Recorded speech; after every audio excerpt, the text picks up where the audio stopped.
라는 제목으로 말씀을 나누었습니다. 기억하실 수도 있고 기억 못하실 수도 있을 텐데 그때 제가 뭐라고 말씀드렸는가 하면 이 마태복음을 통해서 기도는 사람에게 보이기 위한 외식이 아니라 은밀한 중에 계시는 하나님 앞에 나아가서 진실하게 서는 시간이라고 이 말씀을 드렸습니다. 어렴풋이 기억나십니까? 오늘 이어서 두 번째 시간으로 기도의 우선순위라는 제목으로 그 다음 구절에 나와 있는 마태복음 6장 9절을 가지고 함께 말씀을 교제하고자 합니다. 다 같이 마태복음 6장 9절을 펴셔서 함께 한 목소리로 읽어보도록 하겠습니다.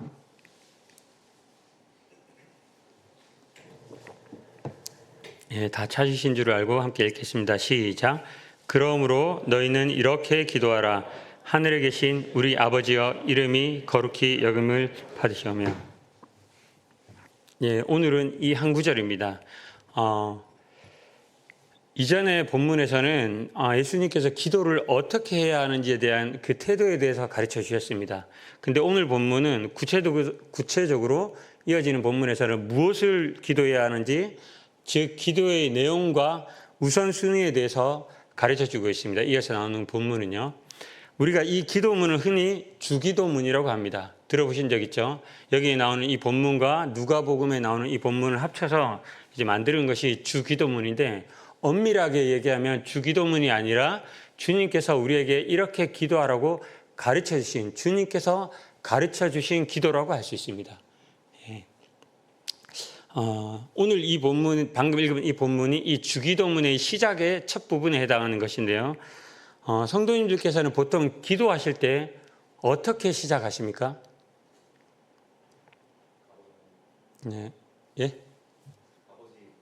아버지 부르시죠? 대부분 다 아버지요, 아니면 주여, 아니면은 이렇게 기도하시죠? 근데 이제 기도 불러놓고 이제 뒤에 이어지는 기도를 이어갈 때는 우리는 종종 급한 마음에 내 삶의 문제들, 건강이라든지 자녀에 관한 거라든지 혹은 재정적인 어려움이 있다면 그런 것들에 대해서 먼저 쏟아내기 시작합니다. 저만 그렇습니까? 아니라는 표정이신데 그럴 때가 있죠. 물론 하나님께서는 우리의 필요를 들으시고 도우시는 하나님이십니다.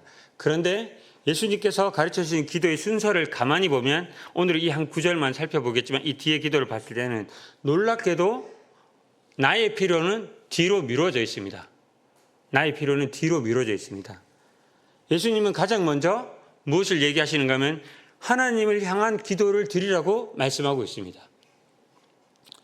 저는 오늘 우리 성도님께서 이 말씀을 들으신 후에는 우리가 기도드리는 대상이 누구인지에 대해서 더 깊은 이해와 묵상을 통해서 기도의 바른 순서를 세워나갔으면 좋겠습니다. 물론 매우 잘 알고 있고 우리가 이렇게 기도해야 되는 거 알고 있을지도 모릅니다. 그런데 오늘 말씀을 듣고 난 후에는 이것을 다시 한번 정리하셔서 하나님께서 이러한 기도를 듣기를 원하신다, 예수님께서 이 기도를 가르쳐 주셨다는 것을 생각하면서 이 말씀을 한번 들어보셨으면 좋겠습니다. 이거 여담인데 제가 3일 동안 영어 교육을 받았는데 3일 동안 저 혼자 학생밖에 없었습니다. 그래서 3일 내내 영어만 쓰다 보니까 이 한국어가 잘 돌아오지 않는 것 같은데 말이 좀 버벅거리더라도 이해해 주시기 바랍니다. 영어 시간에는 영어가 잘 안 나오고 한국어 시간에 한국어가 잘 안 나오고 참 이게 난감합니다.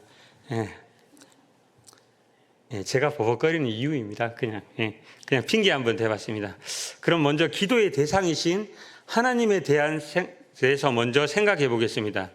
예수님은 기도를 시작하면서 가장 먼저 기도의 대상이신 하나님을 부르게 하십니다. 그렇죠? 하늘에 계신 우리 아버지요. 이 짧은 부름 안에는 우리가 기도하는 대상이 누구인지에 대한 놀라운 세 가지 의미가 담겨 있습니다. 하늘에 계신 우리 아버지요. 첫 번째 의미는 하늘에 계시다는 것입니다. 하늘에 계시다. 성경에서 하늘을 3층으로 설명합니다. 첫 번째 층은 새가 날아다니고 제가 헬리콥터 조종하면서 날아다니는 대기권을 말합니다. 두 번째 층은 어딘가요? 창세기에 나와 있는 하늘에 해와 달과 별들이 있는 우주 공간을 이야기를 합니다. 마지막 공간은 어디입니까? 사도 바울이 보았다고 얘기한 3층 천입니다. 예. 여기서 말하는 하늘에 계신 우리 아버지 할 때 이 여기 하늘은 어디일까요? 예. 어디일까요? 여기서 말하는 하늘은 새 하늘을 모두 다 포함합니다. 다시 말하면 이 하늘은 어떤 특정한 장소적인 하늘을 의미하는 것이 아닙니다. 하나님은 저기 높고 먼 하늘의 한 구석에만 계신 하나님이 아니라 우리가 숨쉬는 이 대기권에서부터 우주까지, 그리고 영적인 세계를 넘어서 계시지 않는 곳이 없는 무소부재하시며 전지전능하신 분이 바로 누구시다? 우리의 기도 대상이신 하나님이시라는 겁니다. 하늘에 계신이라고 고백할 때, 부를 때 이와 같은 사실을 고백해야 하는 것입니다. 이와 같은 사실을 생각해야 하는 것입니다. 이것이 이 하늘에 계신이라는 뜻에 담겨 있는 것입니다. 이러한 하나님의 속성, 하늘에 계시다는 이 속성을 우리가 깊이 이해하고 묵상하면 우리는 어떻게 바뀔까요? 이것이 우리 기도에, 우리의 삶에 어떠한 영향을 미칠까요? 저는 이것을 두 가지 예로 한번 말씀드리고 싶습니다. 첫 번째는 제가 이제 헬리콥터를 조종하고 가장 높이 날았을 때가 10,000피트 정도였습니다. 10,000피트면 약 3km 상공인데요. 3km 상공에 올라갔을 때 여기서 아래를 내려다보면 무슨 생각이 드는지 아십니까? 아, 무섭다. 뭐 이런 생각이 들까요? 예. 어떤 생각이 머릿속에 떠오르는가 하면 부질없다는 생각이 듭니다. 부질없다. 내가 어제 왜 사소한 걸로 아내하고 말다툼했지? 내가 왜 어제 사소한 걸로 그런 걸 생각했지? 이런 생각이 듭니다. 불현듯. 하늘 높이 올라가서 그 상공에서 밑을 바라봤을 때 대구, 동구, 신암동에 사는 저의 모습이 초라하게 느껴집니다. 예. 혹시 비행기 타고 날아가시다가 밖에 보면 그런 생각이 드실지도 모릅니다. 이런 생각이 들었습니다. 얼마 전 미국 우주비행사 레이드 와이즈먼이라는 사람이 우주에서 귀환한 후에 기자회견을 한 기사가 있었습니다. 그 우주비행사가 뭐라 그랬는지 아십니까? 나는 종교적인 사람이 아니다. 그런데 나는 종교적인 사람이라고 아니라고 얘기해놓고 그가 무엇을 요청했는가 하면 군목을 자기에게 데려달라고 요청을 했습니다. 근데 군목이 이제 군에 있는 목사인데 그 군목이 목에 십자가를 걸고 이렇게 오는데 그것을 본 레이드 와이즈먼이 보자마자 그냥 자기도 모르게 눈물이 흘러내렸습니다. 왜 그랬을까요? 그는 그냥 단순히 영적 도움을 받고 싶어서 그 목사를 요청했다고 합니다. 아마도 우주에서 이 지구를 바라보면서 느꼈던 이 신비한 광경, 이 무한하고 경이로움에 자기가 어쩔 줄 몰라서 어떤 영적인 도움을 받고 싶어서 자기가 생각했던 것은 목사를 불러달라고 한 것 같습니다. 상상이 되십니까? 우리 하나님이 어디 계시다고요? 제가 곧 조금 높은 그 대기권에 올라갔을 때 그런 느낌을 받았는데 우주비행사가 그 위에 있는 우주 공간에 나갔을 때 그런 느낌을 받았는데 우리의 하나님이 어디에 계시다고요? 물론 이 모든 곳에 계시지만 그것보다도 더 높은 곳에서 이 세상 우주 만물을 창조하신 하나님께서 다 알고 다 보고 계십니다. 그분이 바로 누구다? 우리가 기도하는 그 대상이신 하나님이라는 것입니다. 우리가 기도할 때 예수님께서 하나님이 부를 때 하늘에 계신 하나님이라고 부르라고 하셨습니다. 하늘에 계신 하나님. 우리는 이 부름을 통해서 우리의 기도 대상이신 이 하나님이 작고 초라하고 아무것도 아닌 이 유한한 우리와 다른 시간과 공간을 초월해서 온 우주를 다스리시는 크고 놀라우신 전능하신 하나님이라는 사실, 창조주이심을 인식할 수 있습니다. 하늘에 계신 이 사실을 매 기도 때마다 기억한다면 우리의 기도는 지금과는 달라질 것입니다. 두 번째로 생각해 볼 것은 아버지입니다. 기억하시기 바랍니다. 아저씨가 아니고 아버지입니다. 하늘에 계신 아버지.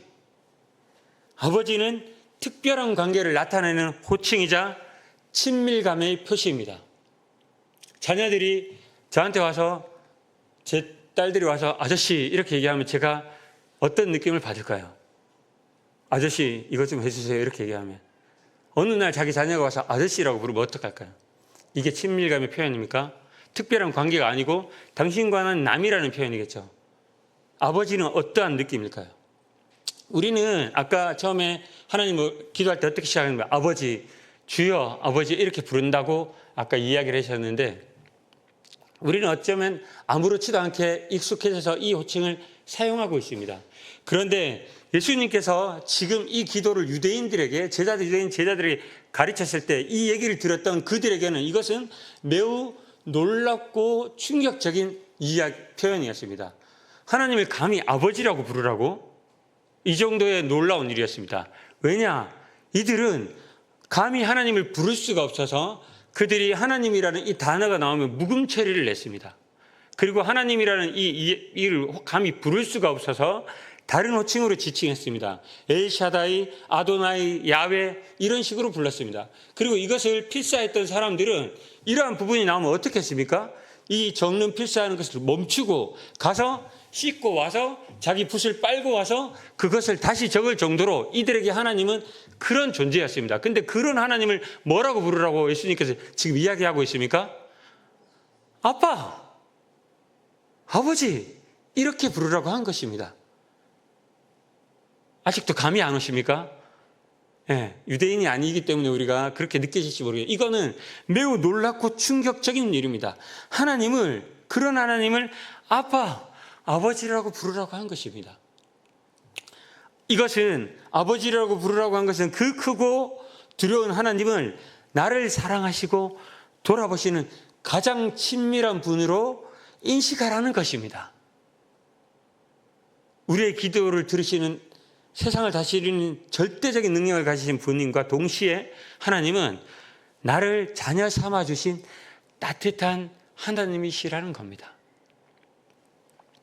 능력의 하나님이시기에 우리의 기도에 응답하실 수도 있고 또한 사랑의 아버지이시기에 우리의 작은 신음에도 귀를 기울이시는 분이 바로 하나님이시라는 겁니다.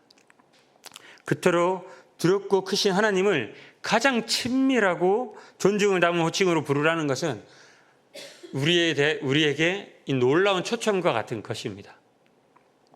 하늘에 계신 온 우주를 창조하시고 다스리시는 그분이 나의 모든 것을 책임지시는 따뜻한 그리고 친밀한 아버지가 된다는 사실을 꼭 기억하시고 이것을 부르셨으면 좋겠습니다. 이것이 얼마나 은혜롭고 놀라운 표현입니까? 그런데 때때로 우리는 이 표현을 어떻게 사용합니까? 단순히 기도하기 전에 부르는 그냥 호칭으로만 사용하고 계시지는 않습니까? 이제 아버지라 부를 때 이와 같은 의미를 잘 생각하고 기도하신다면 우리의 기도가 달라질 것입니다. 그리고 마지막으로 세 번째, 누구의 하나님입니까? 누구의 하나님으로 부르라고 하십니까? 나의 하나님, 나의 하나님도 맞습니다. 그런데 예수님께서 가르쳐 주신 기도에서 어떻게 부르라고 하십니까? 하늘에 계신 우리 아버지라고 부르라고 하십니다. 저의 아버지가 여기 계신 성도님들의 아버지시라면 성도님들과 저와의 관계는 어떤 관계입니까? 어떤 관계가 됩니까? 남남입니까? 예, 형제 자매입니다. 그래서 제가 형제 자매님들을 형제 자매님이라고 부르고 저를 형제라고 부르는 것입니다. 왜? 우리는 같은 아버지입니다. 우리 아버지는 같은 아버지입니다. 그렇게 우리는 형제와 자매를 미워하고 이웃과 다투고 용서하지 못한 상태에서 나 자신만을 위한 기도를 아버지 하나님께 드린다면 하나님께서 기뻐하실까요? 기뻐하실까요? 기뻐하지 않을 거라고 생각이 듭니다. 따라서 우리가 드리는 이 기도는 하나님과 나 사이의 개인적인 교제에서 출발하지만 결코 그 개인주의에 머물러서는 안 된다는 것입니다. 나 혼자만의 구원과 축복을 넘어서 우리 팔공로교의 공동체와 이웃을 품고 함께 아버지 하나님께 나아가야 합니다. 그래서 우리가 기도 제목을 나누고 함께 기도하는 것입니다. 이제 이런 의미를 담고 하늘에 계신 우리 아버지의 이 세 가지의 중요한 의미를 생각하면서 이제 이렇게 기도하라고 이런 의미를 담고 아버지 하나님을 부른 후에 예수님께서는 가장 먼저 무엇을 구하라고 하시는가 하면 이렇게 구하라고 하십니다. 이름이 거룩히 여김을 받으시오며. 앞에서 잠깐 언급한 바와 같이 이름은 단순히 그 사람을 호칭하는 것이 아닙니다. 이름은 그 사람의 성품과 인격 그리고 그 사람의 존재 자체를 의미합니다.